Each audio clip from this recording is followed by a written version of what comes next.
Bonjour et bienvenue dans ce nouveau podcast. Le dernier podcast, donc j'avais parlé donc de la nouvelle naissance. Quelle est la différence entre chrétien né de nouveau et un chrétien par tradition? Et dans la suite de ce message, j'ai eu dans mon cœur, et ça fait plus d'un mois maintenant, que vraiment j'ai un sujet dans mon cœur. C'est qui est le Saint-Esprit et quel est son rôle dans la vie d'un croyant. Et pour commencer ce podcast, j'aimerais simplement citer des versets qui parlent du Saint-Esprit. Et ensuite, je développerai un petit peu. Pour commencer, je vais citer celui, donc c'est dans Acte 2, verset 38. Pierre leur dit « Repentez-vous et que chacun de vous soit baptisé au nom de Jésus-Christ pour le pardon de vos péchés et vous recevrez le don du Saint-Esprit. » Donc, là, il parle de recevoir le don du Saint-Esprit, donc de recevoir le Saint-Esprit. Et ensuite, je vais citer ce verset aussi. « Si donc méchants comme vous l'êtes, vous savez donner de bonnes choses à vos enfants, à combien plus forte raison le Père Céleste donnera-t-il le Saint-Esprit à ceux qui le lui demandent ?» Ça, c'est dans Luc 11, verset 13. Verset 13. Donc, quand il dit « si donc méchant comme vous l'êtes », c'est par rapport à Dieu. Parce que Dieu est bon, il est parfait, il est bonté, il est compassion, sagesse et toutes ces choses par rapport à Dieu. Si donc nous qui sommes méchants, nous savons donner de bonnes choses à nos enfants, à combien plus forte raison le Père Céleste donnera-t-il le Saint-Esprit à ceux qui lui demandent. Donc recevoir le Saint-Esprit, c'est une très bonne chose. Et c'est même essentiel pour la vie d'un croyant. Je vais en citer un autre. Donc là, ce verset, il personnalise le Saint-Esprit. N'attristez pas le Saint-Esprit de Dieu par lequel vous avez été scellés pour le jour de la rédemption. Éphésiens 4, verset 30. Et je vais en citer un dernier. Je vous ai dit ces choses pendant que je demeure avec vous. Donc là, c'est quand Jésus est encore sur terre et qu'il parle à ses disciples. Mais le Consolateur, l'Esprit Saint, que le Père enverra en mon nom, vous enseignera toutes choses et vous rappellera tout ce que je vous ai dit. Donc ça, c'est dans Jean 14, versets 25 et 26. Donc ici, Jésus dit que là, aujourd'hui, je suis avec vous sur terre, là, je suis là, à côté de vous, mais lorsque je vais partir, Dieu, le Père, enverra le Saint-Esprit avec vous, ce sera le Consolateur et c'est lui qui vous enseignera toutes choses. Donc ça rejoint un petit peu ce que j'ai dit dans la dernière vidéo, que le Saint-Esprit, son rôle, c'est de nous enseigner toutes choses. L'Esprit Saint, il a 7 dons. Et je vais les citer. Il a le don de la sagesse. C'est lui qui nous donne la sagesse. La science, le conseil, la piété, l'intelligence, la force et la crainte de Dieu. Je tiens à préciser, la crainte de Dieu, ce n'est pas avoir peur de Dieu. La crainte de Dieu, c'est avoir un respect pour Dieu, une révérence pour Dieu. Et donc j'en reviens au verset d'avant, celui que j'ai cité tout à l'heure dans Éphésiens 4, verset 30. N'attristez pas le Saint-Esprit. La crainte de Dieu, c'est de ne pas vouloir attrister le Saint-Esprit, faire des choses qui l'attristent. C'est pas que ça le met en colère, mais on peut attrister le Saint-Esprit. C'est dans ce sens-là qu'on le personnalise. Il vit en nous, il a des émotions, des sentiments, et on peut attrister le Saint-Esprit par nos paroles, nos actions, les pensées dans nos cœurs. Je vais parler aussi de la Trinité. Je vais en parler parce que, en fait, je crois que je l'avais cité dans la vidéo précédente aussi. La Trinité, c'est Dieu 3 en 1. Le Père, le Fils et le Saint-Esprit. Dans la Genèse, on parle, il y a un verset qui dit « L'homme est créé à l'image de Dieu, créons l'homme à notre image ». Alors quand on entend « créons », on se dit « mais il y a plusieurs dieux ». Non. C'est parce que Dieu est 3 en 1. Créons l'homme à notre image. Donc nous sommes créés à l'image de Dieu. Nous sommes esprit, âme et corps. Et pourtant, une seule personne. Donc Dieu est Père, Fils et Saint-Esprit, et nous sommes esprit, âme et corps. Nous sommes créés à son image. Et pourtant, nous sommes une seule personne. Bien Dieu, c'est pareil. Donc le Père, c'est le créateur de l'univers, de l'humanité, de la terre et de tout ce qu'elle contient. Donc la nature, la création, les animaux, les plantes, tout cela. Le Fils, c'est Dieu fait homme. C'est Dieu dans un homme. Mais il a marché sur la terre sans péché. Il a une nature divine. Il est venu sur terre pour accomplir le plan, pour sauver l'humanité. Donc à la croix. Jésus, c'est Dieu dans un homme. Il n'a commis aucun péché. Le péché est rentré dans le monde par l'homme. Donc le plan de Dieu, c'est que pour sauver l'humanité, il fallait aussi un homme. Alors, il fallait que ce soit un homme qui répare ce qui a été brisé par un homme qui a péché. Donc Jésus est venu sur terre. Il n'a pas péché. Et il fallait que... C'est un peu compliqué à expliquer, mais le plan de Dieu, c'était qu'un homme sans péché vienne sur terre. Mais pour qu'il soit sans péché, il ne fallait pas qu'il naisse d'un homme et d'une femme. Parce que il fallait que cette nature soit divine. L'homme et la femme, quelqu'un qui est né d'un homme et d'une femme, a une nature charnelle. On en avait parlé aussi dans la vidéo d'avant. Le péché est en lui. Alors que Jésus est né de l'esprit. Il a une nature divine et il a marché sur terre sans péché. Et le Saint-Esprit, son rôle, lui, c'est Dieu qui l'a envoyé sur tous ceux qui croiront. Et c'est par le Saint-Esprit que nous naissons de nouveau. Nous naissons du ciel. Nous avons une nature divine.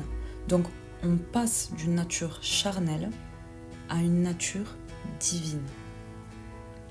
L'Esprit Saint vient habiter donc dans l'esprit de l'homme qui est né de nouveau.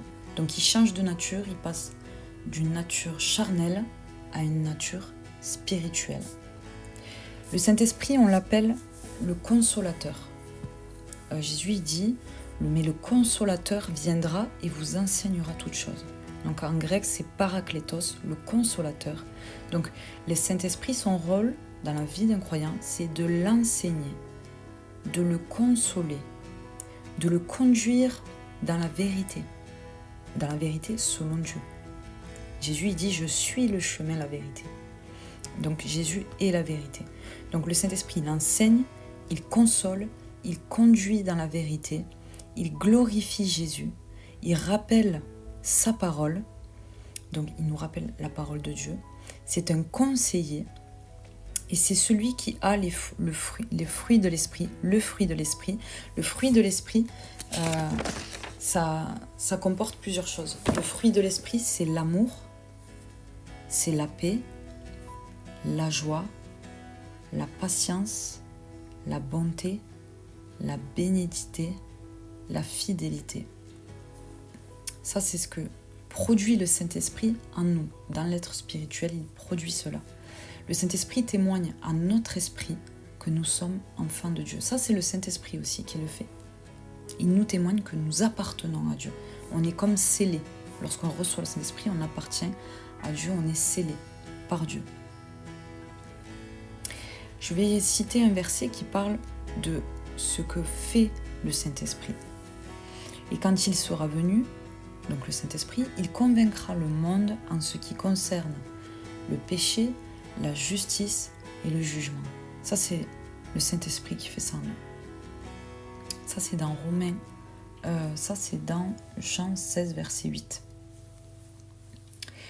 Jésus répondit, en vérité, je te le dis, si un homme ne naît d'eau, donc j'expliquerai après qu'est-ce que ça veut dire être né d'eau et d'esprit, il ne peut entrer dans le royaume de Dieu. Ça, c'est Jean chapitre 3, verset 5. Pourquoi Jésus dit, en vérité je te le dis, si un homme né d'eau, donc l'eau c'est le baptême biblique, c'est-à-dire le baptême décrit dans la Bible. Jésus le fait non pas parce qu'il en avait besoin, mais parce qu'il donne l'exemple et on s'identifie à lui. Donc il se fait baptiser, donc il y a la repentance et le baptême. Le baptême, donc on est immergé dans l'eau, baptizo ça veut dire immergé. C'est pour ça qu'on est immergé complètement dans l'eau.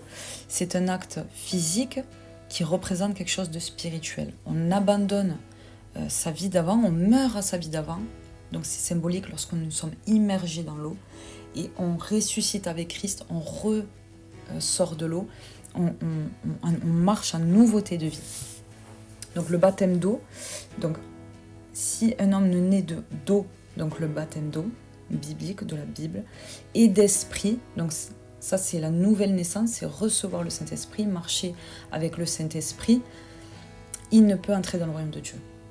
Donc le Saint-Esprit, il a ce rôle de nous conduire dans la vérité, de nous enseigner, de nous consoler, de nous convaincre de péché, de justice et de jugement.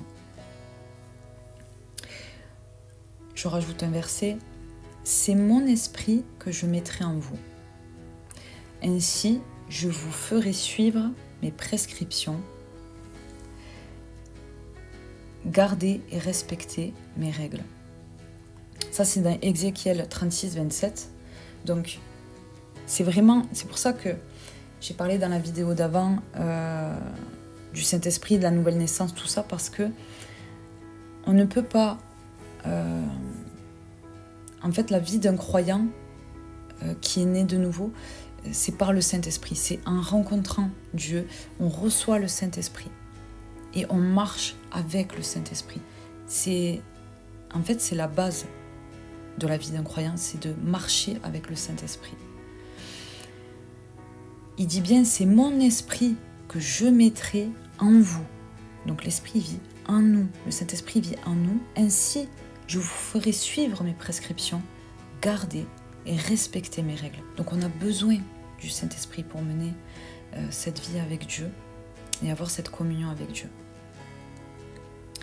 Et je vais finir par un verset. « Or, cette espérance ne trompe pas, parce que l'amour de Dieu est déversé dans notre cœur par le Saint-Esprit qui nous a été donné. » Romains 5, verset 5. Donc, or, cette espérance que nous avons d'être sauvés ne trompe pas, parce que l'amour de Dieu est déversé dans nos cœurs par le Saint-Esprit qui nous a été donné. Donc, même l'amour de Dieu, l'amour que l'on reçoit de Dieu, c'est par le Saint-Esprit que nous le recevons. Donc pour résumer, qui est le Saint-Esprit ? Le Saint-Esprit, c'est Dieu. Il est personnifié dans la parole quand on dit « n'attristez pas le Saint-Esprit ». Ça veut dire qu'on peut attrister le Saint-Esprit. Il vit en nous. Le Saint-Esprit a des dons. C'est lui qui produit ça en nous. C'est pas par nous-mêmes. On ne peut pas le produire nous-mêmes. Nous avons besoin de le recevoir. Il a 7 dons, la sagesse, l'intelligence, la force, la science, le conseil, la piété, la crainte de Dieu. Mais oui, il produit aussi en nous le fruit de l'esprit. Le fruit de l'esprit, c'est l'amour, la paix, la joie, la patience, la bonté, la bénignité, la fidélité. Tout ça, c'est le Saint-Esprit en nous qui le produit. Comment on reçoit le Saint-Esprit ? J'aimerais revenir sur, juste relire le verset que j'ai cité au début, qui est important. Si donc méchants comme vous l'êtes, vous savez donner de bonnes choses à vos enfants, à combien plus forte raison le Père Céleste donnera-t-il le Saint-Esprit à ceux qui le lui demandent. Donc Dieu donne le Saint-Esprit à ceux qui le lui demandent.